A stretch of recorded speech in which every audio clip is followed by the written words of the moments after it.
Imagine this: a fallen prince, a former US president, and a fire-breathing commentator all collide in one controversy. It sounds like the setup to a bad joke, right? But it's not. It's real. And it's happening right now. The story centers on Prince Harry. Yes, the same Harry who walked away from royal life to live under California sunshine. But somehow he's become a symbol in the UK's escalating free speech crisis. And now voices like Donald Trump and Ben Shapiro are demanding something shocking: his deportation. Why? Because in the eyes of critics, Harry doesn't just represent privilege. He represents the censorship culture that's eating Britain alive. Stay with me, because this isn't just tabloid drama. What's happening in the UK right now is bigger than Harry, bigger than politics, bigger even than Trump's latest soundbite.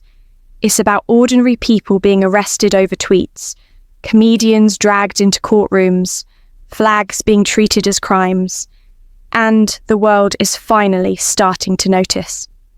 Let's rewind. In Britain, a quiet storm has been building for years, a storm of censorship disguised as protection. On paper, the UK still calls itself the home of free speech. Politicians still stand at podiums and repeat that tired line, "We've had free speech for a very long time." But the reality? Arrests are happening, not for terrorism, not for fraud, not for violence, but for posts online. Ordinary citizens, journalists, even comedians are being slapped with charges because they dared to challenge approved narratives, talk about gender ideology, question official policy, post the wrong joke. Suddenly, it's not just a knock at the door. Sometimes it's armed officers arriving like you're a hardened criminal. This isn't satire. It's the UK in 2025. Now, it takes a lot to get Donald Trump's attention. But when Nigel Farage brought Britain's free speech nightmare into the Oval Office, Trump was floored. He reportedly said, "Strange things are happening over there. It's not a good thing." And look, coming from Trump, the man who built his political empire railing against political correctness, those words weren't casual. They were a signal, a warning shot. Because if Britain, of all places, is collapsing under the weight of censorship, then the rest of the Western world isn't far behind. But the real spark came from Ben Shapiro. On Fox News, with that signature mix of sarcasm and razor-sharp delivery, Shapiro took aim at Prince Harry. He called out the hypocrisy of Britain's censorship culture, and then mockingly suggested the US should deport Harry. The audience laughed. The panel howled. But beneath the joke was a brutal punch. If Harry is going to embody this progressive censorship culture, then why should America give him a pass? And then Shapiro doubled down, with a jab at Meghan Markle that was as cutting as it was crude. Do we also deport his balls? It was raw, it was ruthless, and it lit up social media. Because Harry isn't just some random royal anymore. He's become a symbol of the elites who preach tolerance while quietly backing censorship. Think about it. While everyday Brits are being dragged into police vans for their tweets, Harry, a non-citizen, is free to jet between Britain and the US, all while embracing the very ideologies tied to censorship. Critics argue that Harry and Meghan have leaned into the culture of silencing dissent, that they've positioned themselves as spokespeople for progressive orthodoxy, while turning a blind eye to the erosion of actual free expression. So when Shapiro targeted Harry, he wasn't just targeting a man. He was targeting what Harry represents. But let's strip away the celebrity drama for a second. Because the crisis in Britain isn't a joke. Look at what's happening. Comedians like Graham Linehan, once beloved for sitcoms, now find themselves in courtrooms, accused of hate crimes for expressing unpopular views. Flags. literal flags, are being treated as threats, with citizens like Sarah White arrested in broad daylight for displaying patriotic symbols. Journalists like Hannah Kirkpatrick are facing censorship not from governments alone, but from platforms. Every time she posts a video, she risks being slapped with strikes, labelled misinformation, or worse, silenced completely. And yet, the mainstream press? Silent. ITV, BBC, the big outlets, they look the other way. Why? Because the narrative doesn't fit. If a comedian gets arrested for a tweet, if a flag becomes a crime, if dissent is silenced, the government can't admit it. So the media buries it. And here's the surreal twist.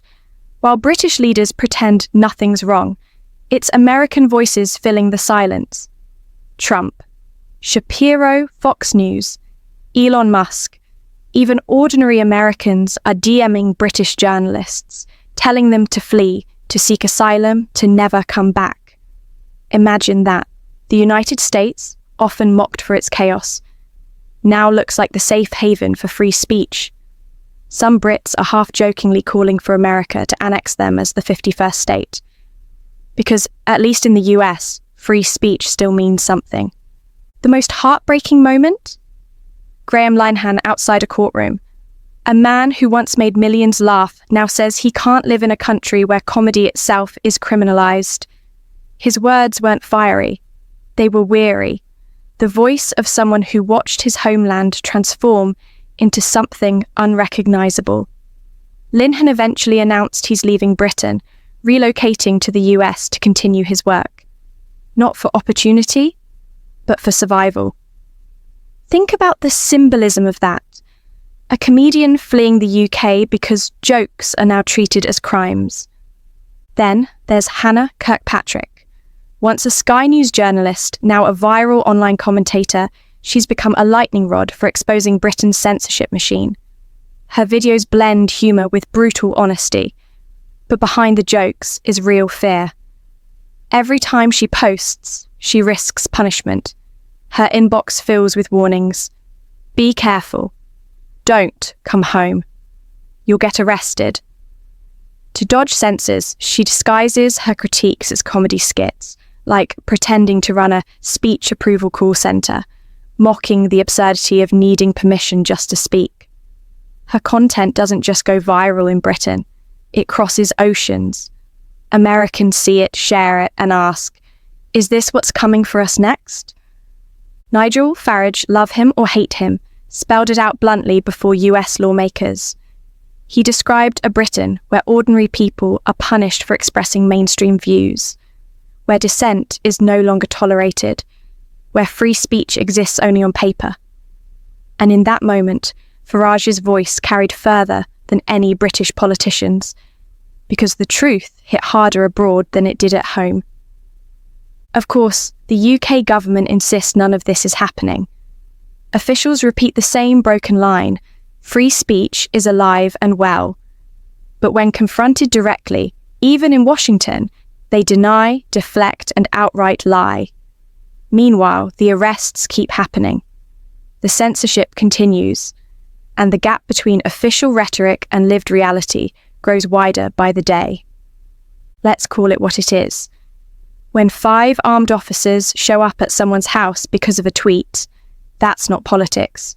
That's dystopia.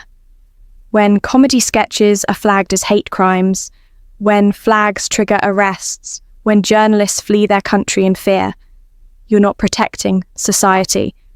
You're dismantling it. And when a former prince, a man who should symbolize tradition and freedom, becomes a mascot for the very ideology suffocating speech, you have the perfect storm. So now the world is asking if it can happen in Britain, the land of satire, debate, and free thought. Where does it stop? Does it spread to Europe, to Canada, to the US? Because censorship doesn't stay contained. Once normalized, it metastasizes.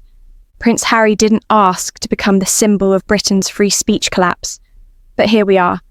Trump and Shapiro didn't create this crisis. They just threw gasoline on a fire that was already raging. And now the world is watching Britain's slow-motion drift into authoritarianism. One arrest, one censorship strike, one silenced voice at a time. So, here's the question. If Britain can't protect free speech, who will? This story is far from over. And if you think it's just about Harry or Trump or one comedian, think again. It's about the future of free speech everywhere. So, if you want more unfiltered breakdowns like this, if you don't want these stories buried, hit subscribe, drop a comment, and share this video before it disappears into the algorithmic void. Because if they can silence comedians in Britain, what's stopping them from silencing you next?